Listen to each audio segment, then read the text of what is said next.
வணக்கம் நண்பர்களே. தமிழர்களின் இதய தெய்வமாக விளங்கும் கடவுள் முருகன் அவர்களின் அவதாரம், அசுரர்களை அழித்த வீர வரலாறு, தேவர்களின் காப்பாளர் என்ற பெருமை, வள்ளி தெய்வானை திருமணம் வரை அனைத்தையும் கூறும் மகத்தான காவியம்தான் கந்த புராணம். இன்று இந்த வீடியோவில் கந்த புராணத்தின் முழு வரலாற்றையும் தெரிந்து கொள்ளலாம். கந்த புராணம் என்றால் என்ன?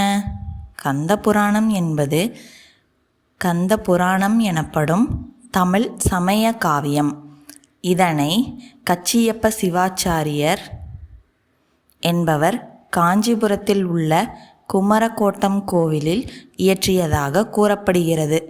இது ஸ்கந்த புராணா என்ற சமஸ்கிருத புராணத்தின் தமிழ் வடிவமாகும்.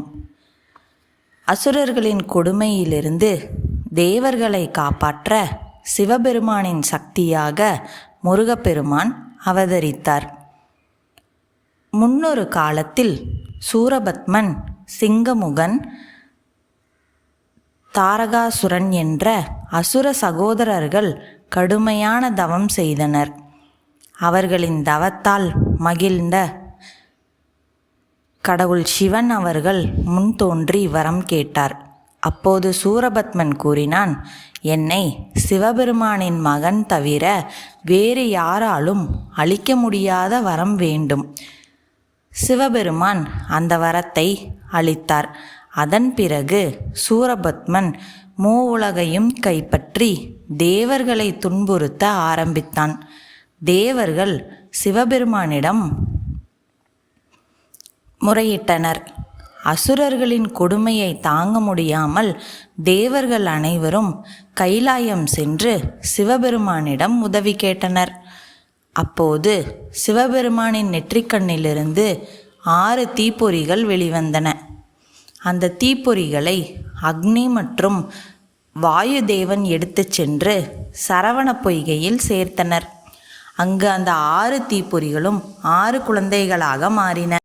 அந்த குழந்தைகளை கார்த்திகை பெண்கள் வளர்த்தனர்.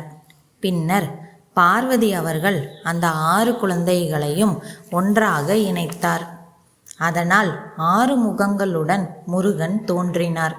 அதனால் அவருக்கு ஆறுமுகன், சண்முகன், கந்தன், கார்த்திகேயன், சுப்பிரமணியன் என்ற பெயர்கள் வந்தன. முருகனின் வேல் அசுரர்களை அழிக்கப் போகும் முன் பார்வதி தேவி முருகனுக்கு வேலை வழங்கினார். அந்த வேல் சாதாரண ஆயுதமல்ல, அது ஞானத்தின் சக்தி, தீமையை அழிக்கும் தெய்வீக சக்தி என்று கூறப்படுகிறது. போருக்கு முன் முருகன் நேரடியாக போர் செய்யவில்லை. முதலில் தனது தளபதி வீரபாகுவை சூரபத்மனிடம் தூதாக அனுப்பினார். தேவர்களை விடுவித்து சரணடைவாய் என்று கூறினார்.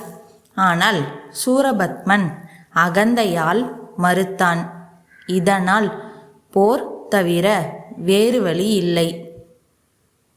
திருச்செந்தூர் முருகன் கோயில் பகுதியில் முருகன் மற்றும் சூரபத்மன் இடையே கடும் யுத்தம் நடைபெற்றது. முதலில் தாரகாசுரன் வீழ்ந்தான். பின்னர் சிங்கமுகன் அழிக்கப்பட்டான். இறுதியாக சூரபத்மன் பல மாயாஜாலங்கள் செய்தான். மலை, மரம், விலங்கு போன்ற பல உருவங்களில் மாறினான். இறுதியில் ஒரு பெரிய மாமரமாக மாறியபோது முருகன் தனது வேலை எறிந்து அந்த மரத்தை 2ஆக வெட்டினார். அந்த 2 பாகங்களும் மயில், சேவலாக மாறின. முருகன் கருணையால் மயிலை தனது வாகனமாகவும் சேவலை தனது கொடி சின்னமாகவும் ஏற்றுக்கொண்டார். சூரபத்மனை அழித்த பிறகு தேவர்களின் அரசன் இந்திரன் மகள் தெய்வானையை முருகனுக்கு திருமணம் செய்து வைத்தார். இந்த திருமணம் திருப்பரங்குன்றம் முருகன் கோவிலில் நடைபெற்றதாக நம்பப்படுகிறது. பின்னர் முருகன் வள்ளி என்ற குறவர்குல பெண்ணை காதலித்து திருமணம் செய்தார்.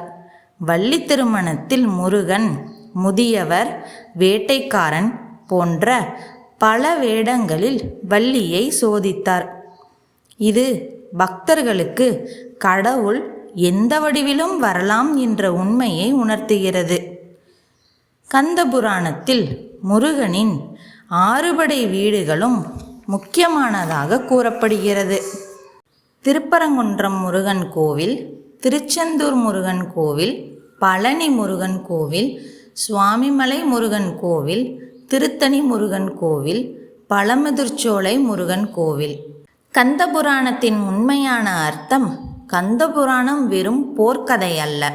இதில் அகந்தை அழிவிற்கு காரணம் ஞானம், தீமையை வெல்லும் பக்தி, மனிதனை உயர்த்தும் கடவுள் எப்போதும் நல்லவர்களை காப்பார் என்ற ஆழமான கருத்துக்கள் உள்ளன. இதுதான் கந்தபுராணத்தின் முழு வரலாறு. இந்த வீடியோ உங்களுக்கு பிடித்திருந்தால் லைக், ஷேர் செய்து சேனலை சப்ஸ்கிரைப் செய்யுங்கள். வேல்முருகன் அருள் அனைவருக்கும் கிடைக்கட்டும். வெற்றிவேல் வீரவேல்.